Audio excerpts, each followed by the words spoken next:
time flows, like an eternal river, continuously forging new paths against the relentless resistance of its own banks.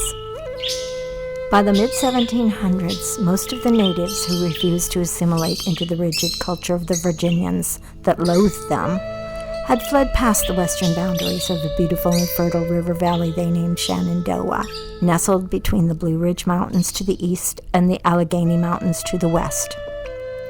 Some say this valley was named after Chief Shenandoah of the Susquehannock tribe, who remained in the valley where his ancestors had carved trails for centuries.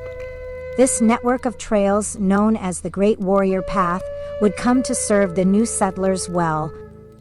He became known as the white man's friend through his association with a British military officer named George Washington. It was a claim of the natives that the valley was where the morning stars placed the brightest jewels from their crowns in the river. When our fourth great-grandfather, Edward Gates, was born in 1728 to William Gates and 17-year-old Susanna Eppes Gates, the Virginia Company had been dissolved for 104 years. The colony had flourished in spite of the loss of the Virginia Company, along with 11 other colonies. While Virginia was built by aristocrats as a capitalist venture, in the North, there was a large influx of people seeking religious and personal freedoms. They were often less traditional when it came to the British hierarchy than the descendants of high-born gentlemen whose families spread throughout the South, living comfortably on plantations of tobacco and sugar. At the end of the day, for all of the colonists, they were all citizens of the British Empire.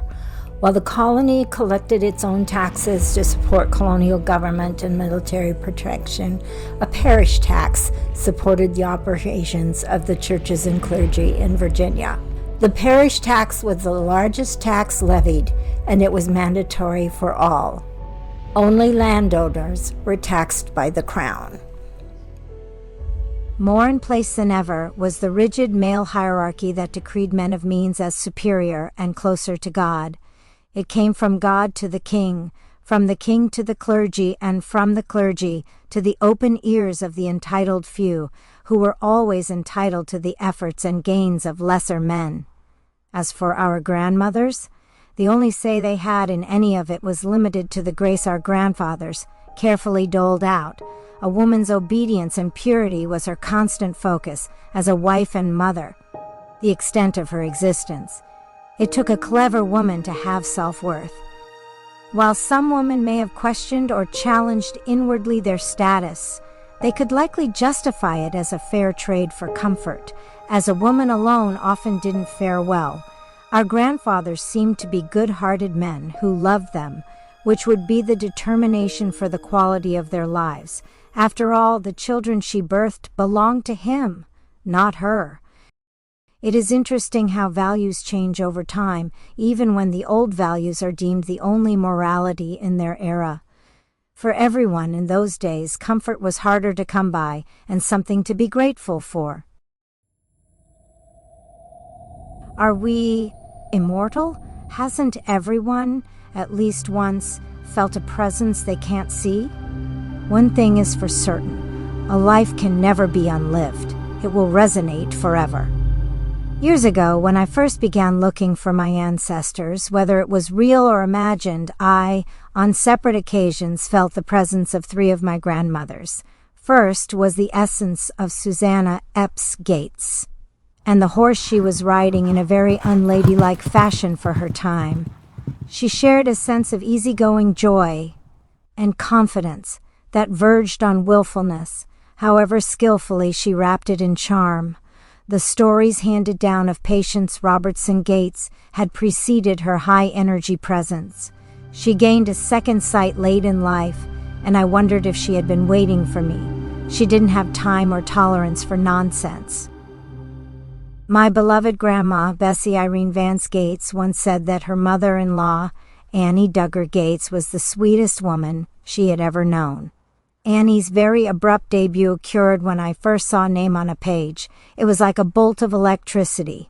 She offered no impressions of herself, just sweetly pointed at my curiosity. I understand it now. The great-grandmother of my great-grandmother Annie had a story. I used to wonder why I could only feel the women. My grandfathers were a no-show. There was, however, another woman named Sarah.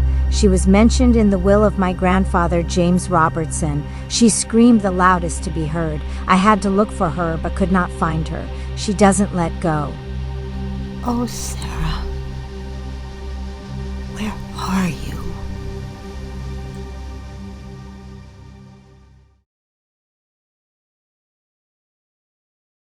If the Gates family descended from ancient planter Thomas Gates and his wife Elizabeth, they had been landowners from the beginning, but were likely never in the elite class of the Eppes, Randolphs, Worsham, and Isham families that seemed to always be their neighbors as they moved through place and time together.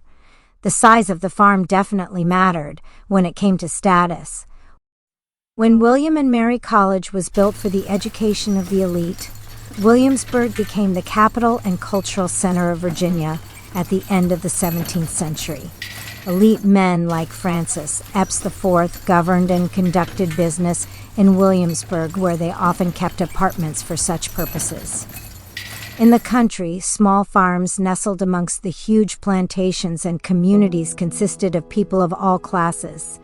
The Gates family seemed to maintain a modest middle-class status, with evidence that indicates the men may have had a knack for marrying above their status. When 26-year-old William Gates married teenager Susanna Eppes, this was certainly the case.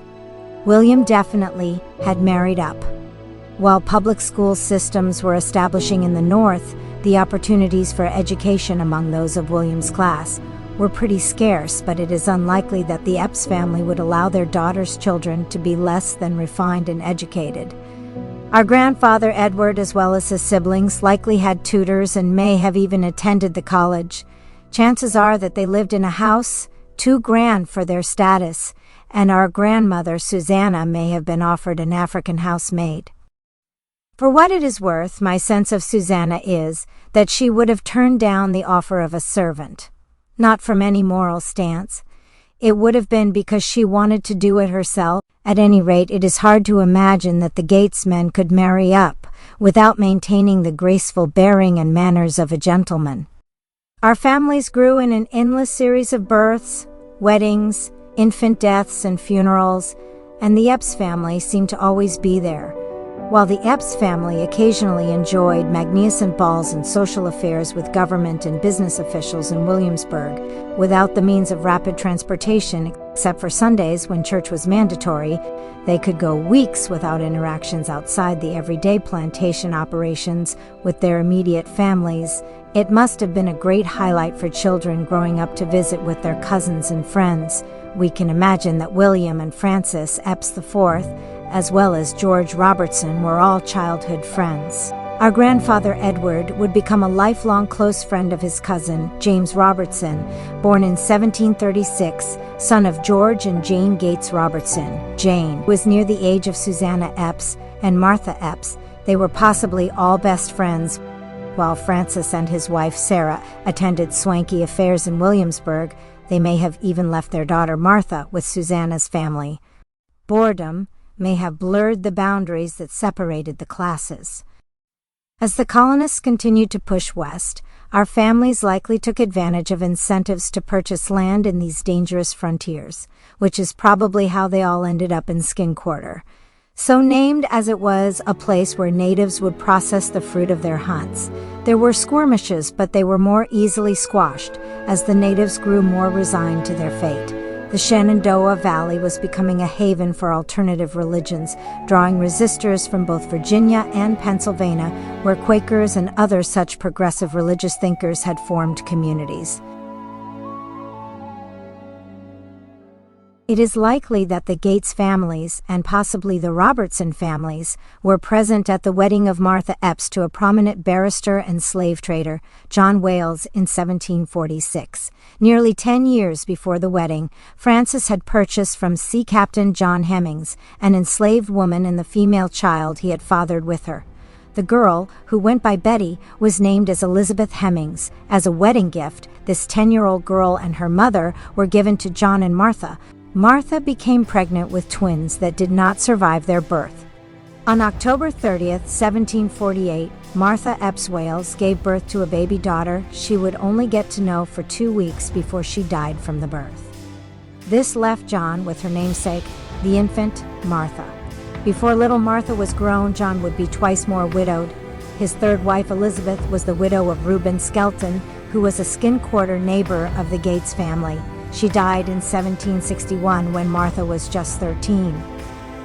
Elizabeth Hemings, whom they called Betty, was 23 and had already produced children with John, the firstborn, in 1753 when Betty was 18 and Martha was 7. Ultimately, the pair would produce 6 half-siblings for Martha. It's been said that at one point Betty's father, Captain Hemings, offered to purchase her back, but John declined the offer. It's hard to imagine what John's wife, Elizabeth, or young Martha knew of this. It might not have been a secret for Martha, who was rumored to be quite fond of the younger siblings she sort of owned. It must have been quite a brainworm. It is also hard to imagine it wasn't at least a little strange for John. On November 20th, 1766, when she was 18, Martha married Bathurst Skelton, the son of her stepmother, Elizabeth, and they had a son named John. In her short life, Martha was dealt more than her share of heartache. Bathurst died not long after John was born. John would also die as a very young child. Bathurst had attended William and Mary College with a young man named Thomas Jefferson, and they had become good friends. Thomas and Martha had a lot in common. They loved the arts, read often, and enjoyed intellectual parties. Thomas was an intense young man who excelled at any endeavor he chose. He loved music and often played violin or cello, while Martha accompanied on piano. In 1768, his love of architecture launched a project that would consume the entirety of his life, his beautiful Monticello mansion. It's been said that when he married Martha on New Year's Day of 1772, it was the happiest he had ever been. They moved into a one-room cottage until a part of the mansion was livable. By the 1750s, the French had also established a number of colonies in North America. Across the ocean, tensions were beginning to boil over between the French and British. In 1754, a 22-year-old British lieutenant colonel named George Washington, with youthful exuberance and not much experience, set in motion a series of foolhardy events that would ultimately ignite the French-Indian War in North America. It began with an invasion of a French encampment. The French army, knowing they were outnumbered, compensated by involving native tribes who were all too happy to help them out.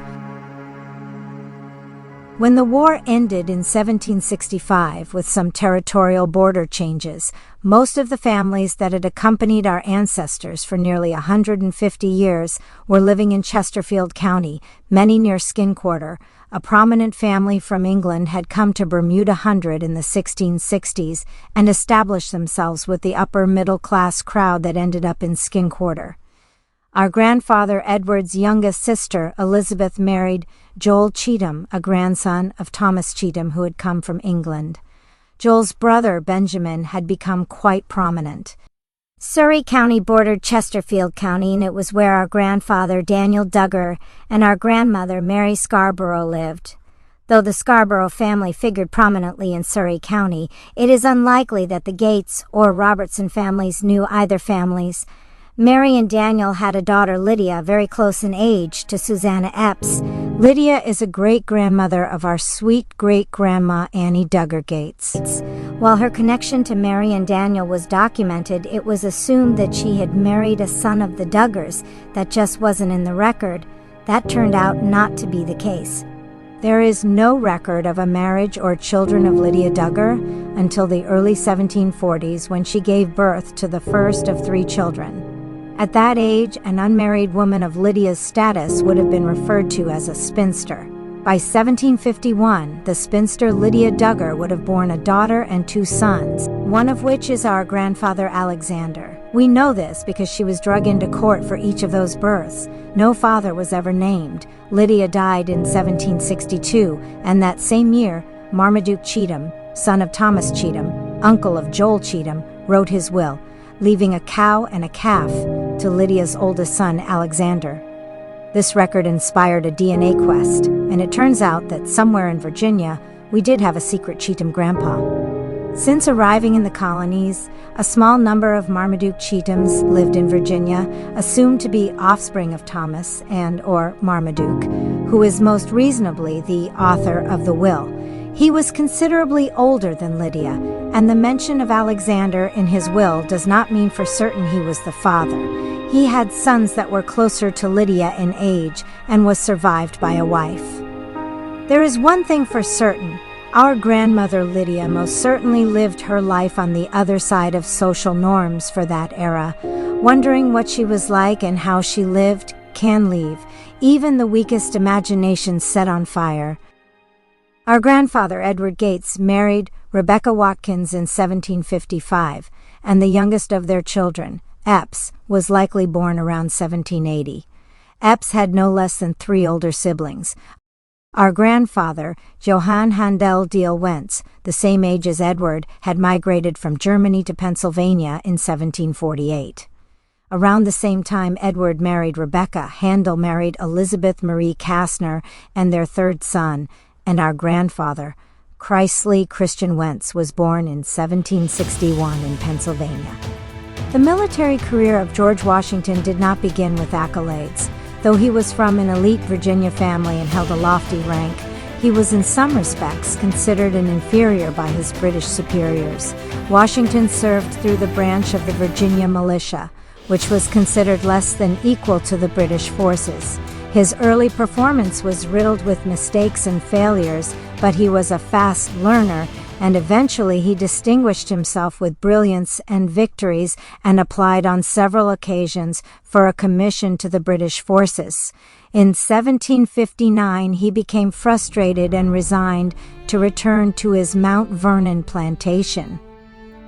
Grievances towards the crown, particularly from frontier families like William and Susanna Gates, had been slowly festering since Bacon's Rebellion. The grievances centered around issues like protection on the frontiers, taxation, and a lack of representation. The planter elite simmered a growing annoyance over their lack of authority. The more these grievances surfaced, the tighter the king would exert his control. In 1759, when Washington resigned his command, none of these people had any idea that they were at the edge of a massive rebellion that would change the world forever. Jane Gates Robertson died in 1759, but her husband George and son James lived to become the first citizens of a new nation. George died in 1783 as the war ended, and the United States of America was born. James had married and had several children, one of which was our grandmother Patience Robertson Gates, born sometime around 1770. It is thought that her mother, name unknown, died when she was 12. In 1782, James remarried. His second wife was Susanna Moore. The Eppes grandparents of Martha Jefferson died before she was born, but she had remained close with her uncle Richard Eppes, who often frequented Monticello. Tensions and resentment of imperial interference was increasing in most of the colonies when King George, in 1765, decreed the Stamp Act, a tax on commercial paper and publications with a restriction that required a stamp of approval to obtain or create written material. A tax on a restriction was a bridge too far. John Wales, father of Martha Jefferson, died in 1773, the year the king imposed a tariff on tea that resulted in the Boston Tea Party. Thomas and Martha Jefferson inherited Martha's 6 Hemmings Shadow family siblings and their mother Betty, as well as the Poplar Forest home. Sally Hemmings, the youngest sibling, was less than a year old. Though Martha had given birth a few times, she and Thomas had no surviving children. 2-year-old daughter Lucy had died the year before. One can imagine what Sally would have meant to Martha.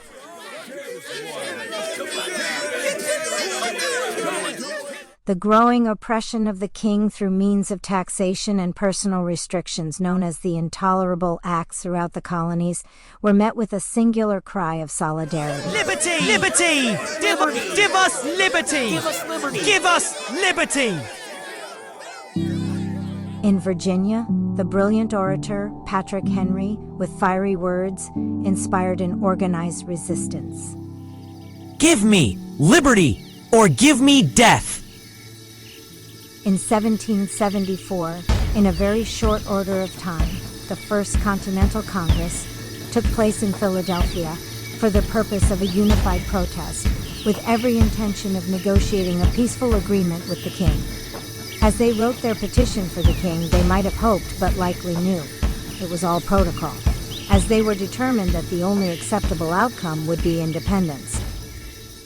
So there they were, our grandfathers and grandmothers, Edward and Rebecca Gates, and James Robertson and his wife, along with John Charles Perrin and his wife Mary Baber. The Perrin family should have been well known to the Robertsons and Gates families, and there is even a degree of likelihood that the first wife of James Robertson might have been a Perrin, or at least a Perrin relative. Indications are that her name may have been Martha. We will call her Martha. Our grandfather Alexander Dugger and his brother John might have still been living in Surrey County, while the family of Handel and Elizabeth Wentz with their teenage son Chrisley Christian Wentz were establishing themselves in Rockingham County. They had traveled there from Pennsylvania just a few months after another Pennsylvania family named Lincoln. Abraham Flowers Lincoln could not have known his great-grandson would one day be president. Another Pennsylvania transplant was an uncle of Daniel Boone. Edward's cousin Martha, wife of Thomas Jefferson, was living at Monticello in Albemarle County. These families were raising young children when, in July of 1776, Jefferson wrote the Declaration of Independence, and they found themselves living at the edge of a revolution in a time of enormous historical significance. None of these families could have imagined the scope of how this would change the world forever. We hold these truths to be self-evident, that all men are created equal, that they are endowed by their Creator with certain unalienable rights, that among these are life, liberty, and the pursuit of happiness. There were multiple ironies in the birth of our great nation. That phrase was one of them. The institution of slavery was one of the most hotly debated topics amongst our forefathers. Washington and Jefferson were tremendously conflicted, but at the end of the day, their standard of living was utterly dependent on free labor. The entire economy of most southern states depended on the labor of enslaved people. Lines between right and wrong can blur, and wrong can be more easily justified into righteous and harmless, when wrong is working well for the guardians of morality, who are all too often also the guardians of progress. The idea of a democratic republic, made of 13 different states with representatives of the people from each state legislating government, was unimaginable and nearly non-existent in the world. How did they come up with such an idea? Therein lies another irony. In the beginning, before our ancestors ever arrived in Jamestown, Chief Wahansenaka, with a knowing of what was to come, had organized the tribes along the James River into the Powhatan Confederacy. The native confederacies became the model for our representative democracy. Within a year before the end of the war, Martha Wales Skelton Jefferson died, leaving her husband distraught and extremely depressed. He had promised her he would never remarry. He would keep his promise. Martha left Thomas with 2 daughters and her Hemmings shadow family. Every culture, even an enslaved culture, has a hierarchy, and at the Monticello plantation, the members of the Hemmings family were the elite amongst the enslaved. Sally Hemings was in her teens when she and her brother James went with Jefferson to France. Sally was to be a guardian for Jefferson's daughter, and she and James were both paid a wage, according to French law. The French had just abolished slavery, and both Sally and James could have chosen to stay in France as free people when Jefferson returned to the States. Neither did. Just as her mother had done before her, Sally gave birth to the first child of her master, Thomas Jefferson, not long after returning home. There was no escaping the ugliness of war in Virginia. George Washington's friend, Chief Shenandoah, had converted to Christianity and become John Shenandoah, and it had not been difficult to persuade some of the natives to help rid Virginia of the British Army. That was just one of Washington's tactics that unnerved the British. He was always coming up with ways to invoke tactics outside the realm of what might be expected. One of those tactics was to use women whenever possible in covert operations. A story has been handed down about how our grandmother Patience Robertson, no more than 13 when the war ended, was part of a group of young women and girls that delivered either salt or saltpeter behind enemy lines. We will likely never know who these women were, but it is documented that such operations existed, as sodium nitrate, also known as saltpeter, was necessary for the firing of weapons, and salt used to preserve meat supplies. It is a matter of record that the Robertson family supplied cattle for the Continental Army. The British would never have considered that when they came across this little party of young women and their daughters, it would be anything more than a pleasant outing with picnic baskets. There was likely little tolerance for harassing or harming innocent women and children. It makes sense that the mothers would have preferred not to bring their children, but for either substance, the quantities required were large, and even the little girls' dresses left some room to hide contraband. The children might also have been a deterrent for things that could happen to women alone when they encountered the enemy. It was dangerous, and if they were caught, consequences could have been fatal or even worse. Patience Robertson's mother died near the end of the war. We will probably never know the cause of death.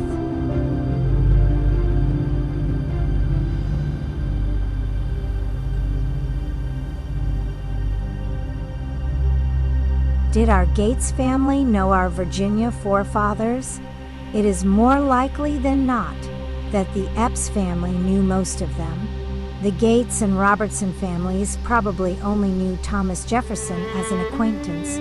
They would have been staunch supporters of the Continental Army, with very little exception. If any, just 2 years into the war, in 1778, the Skincorter Baptist Church was built less than 5 miles from where William and Susanna Gates built their house. Membership records are incomplete, but there were members known to be Robertson. It is a safe bet that our grandparents attended that church. The church still stands next to a cemetery where barely visible on old headstones are names our grandparents would have recognized.